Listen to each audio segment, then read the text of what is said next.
Saga Egmont presents Gold Dragon by JJ Marsh, read by Jessica Preddy.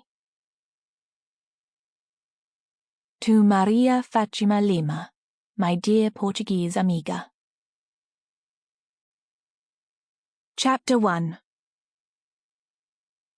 The least Hong Kong could have done to welcome Olivia after travelling over 3 continents via 5 airports was to bring out the sun. Instead, weather and light levels were exactly as she had left them in northern Brazil. Relentless, dispiriting rain and miserable darkness. Quan Chung Street in Shim Cha Sui, she told the taxi driver, making an effort to sound in control, despite her jet lag. Chungking mansions? Not in a million years, mate. Sorry? Nothing, she muttered, and gave him the piece of paper with the address to clear up any ambiguity. Quan Chung Street, number 7. Please. Okay. He handed back the paper and lurched into the traffic. Olivia was transfixed by the lights. Everywhere was colour, blurred by watery windows, but bright and alive and buzzing with energy. She'd reached that phase beyond tired, where delirium was waiting in the wings. So many people, so much traffic, a total disconnection from the time of day. She had the impression she'd landed on an alien planet with no idea what was going on. The cabbie's radio was playing something frantic and incomprehensible, a suitable soundtrack to her state of mind. She could not think about the past or the future, neither distant nor recent, merely focusing her attention on the immediate present.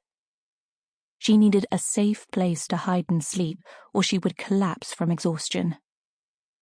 Of the 4 flights, she'd only booked first class on 1 intercontinental.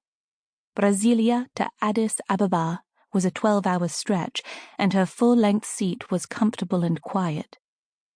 The fact her brain refused to rest was certainly not the fault of the solicitous aircrew.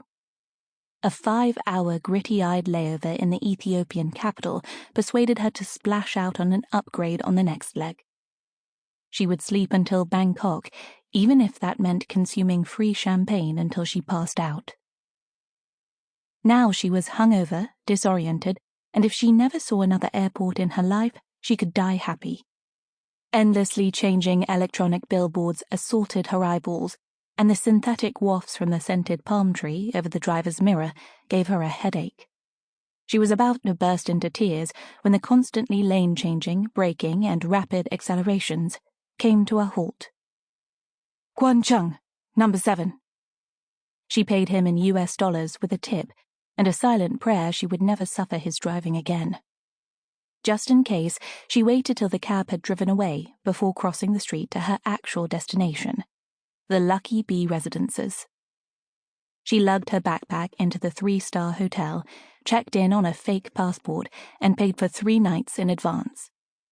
Then she took a shower, drank half a litre of bottled water, secured her room, and embraced oblivion for 14 hours straight.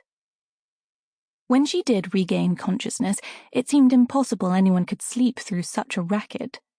Traffic, horns, music, shouting from the street below and the rooms above, along with the on-off clatter of the air conditioning unit outside her window, came as such a contrast to her quiet shack on the beach, she actually clamped her pillow around her head. The gesture was partly symbolic. As so often when her conscious mind was at rest, her subconscious was busy connecting random associations and images into a wildly incomprehensible narrative. Flashes of her dreams returned, open to interpretation if she could only recall the detail. Fish? Yes. There'd been a brightly coloured fish with long iridescent blue stripes. He was trying to show her the way. He darted around her legs, glinting with promise, leading her deeper underwater, as eager and helpful as Nemo. She dived, trusting her neon guide, only to encounter a welter of black, suckered tentacles intent on grasping vulnerable prey. When she opened her mouth to scream, salt water rushed into her lungs. She threw off the pillow and sat up in bed, taking deep breaths. The worst thing about such dreams was waking up before seeing what happened in the end. She told herself not to be ridiculous. Why the hell would Sample complete. Ready to continue?